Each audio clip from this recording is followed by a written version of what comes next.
təzyiqə məruz qalıb. Ata bunu uşaqla görüşdə aşkarlayıb, uşağın bədənində göyərmələr görüb. Sonra cinayət işi açılıb, indi uşaq atasının himayəsindədir.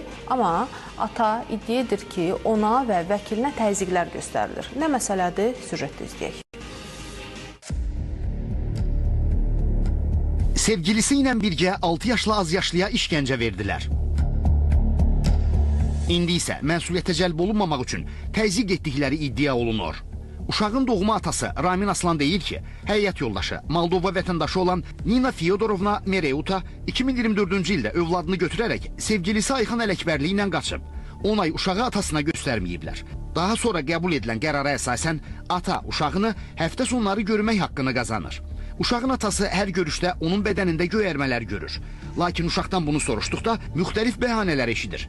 Sentyabr ayında uşağın geyimini dəyişdikdə isə hər şeyi məlumu olur. 6 sentyabr tarixində mən övladımı saat 13:30 radələrində uşağımı təhvil aldığım vaxtda anasından evə gətirdiyimdə paltarını dəyişdiyim vaxtı uşağın bədənində ciddi hematomalarına rastlaşdım.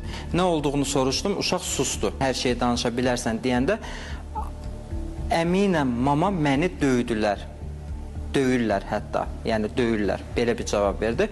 Polisə yığmaq istədiyim vaxtı əmi gəlib sənin də qulağını kəsər, polisə xəbər eləmə deyə ağladı.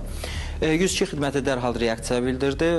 Uşağı polis bölməsinə təmin elədi. Təmin olunandan sonra ekspertiza təyin edildi. Psixiatrik ekspertizada rəy alandan sonra artıq cinayət işi başlanıldı. Bundan sonra təqsirləndirilən şəxslər polis əməkdaşları tərəfindən saxlanılıblar. Yasamal rayon məhkəməsi tərəfindən Nina Fyodorovna Mereuta 1 ay və onunla qeyri-rəsmi yaşadığı Ayxan Firdovsi oğlu Ələkbərli barəsində isə 2 ay həbs qəti imkan tədbiri seçilib. Lakin Ramin Aslan deyir ki, Ayxan Ələkbərli və atası əvvəllər özünü general-mayor kimi təqdim edərək dələduzluq etməkdə təqsirləndirilən Firdovsi Ələkbərov ona və vəkilinə təzyiq göstərir. Ata bildirir ki, uşağın psixoloji vəziyyəti hələ də düzəlməyib. Eləcə də həmin şəxslərin qeyri-rəsmi övladı da olub. Həm öz uşağının, həm də digər uşağın taleyinə görə onların layiqincə cəzalarını almasını istəyir. Bizə ciddi təzyiqlər var kim tərəfindən? Döyən şəxsin özü də oğlan. Əvvəllər cinayət məsuliyyətindən cəlb olunub, şəxsin atası tərəfindən təzyiq göstərilir. Vəkilimə də təzyiqlər olub, istintaqa da təzyiq göstərilmək istəyib.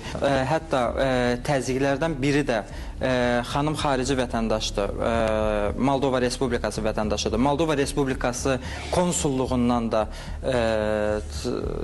ciddi təzyiqlər var ki, siz bizim vətəndaşımızı həbs edə bilməzsiniz.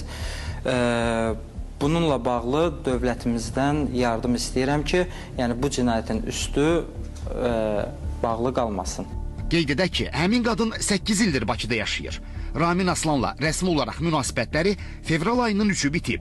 Uşaq hazırda atası ilə birlikdədir və müalicə alır. Fidan Əsədli, Yusif Kərimli, Samir Qasımov, Xəzər xəbər.